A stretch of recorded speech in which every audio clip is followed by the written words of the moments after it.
musiwan ta yawa. Ni diya mutum garin ga kowa bashi. Ko sallar kwarai a wani mutum shi. A hana ka yin sallah ko nan ba ka yin ta. Ka zo ka san yadda za ka yi mu ba yaran ga abinci. Na ga hannunka haka. Ban ga ka shigo da komai ba. Ya za a yi? Ni kan gaskiya ni ka ba zan iyawa da irin wannan wahala ba. Gaskiya sai dai in wuce gidanmu. Wallahi ni kan babu yanda zan yi sai dai in ka tashi ka dafa musu kanka su ci. Wahala ga ta mai yawa. Garka min bala'i yanzu na to ke azamin bala'i uwar gida. Shin ga kika so in yi? Wallahi ba ni da komi ya gane ni. Wallahi da garma mutum ya mutu huda. Salamu alaikum latana gidan nan. Shin latana ciki salamu alaikum. Kai wallahi tunda ni sallama uku ba an sami ba sai na shigo gidan nan.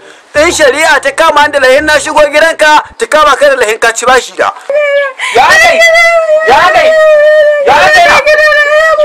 mutu. Kai to saurara bar kuka. Haba tsaya bar kuka. Wanda mutuwa da ya ba kallon musulmin kwarai ta ba. Musulmin kwarai bai mutuwa huska tina dibin yamma. A? Saurara. Shi musulmin kwarai bai mutuwa musulmin kwarai mutuwa kai rafu. Kuma za a ga idanu ne buɗe.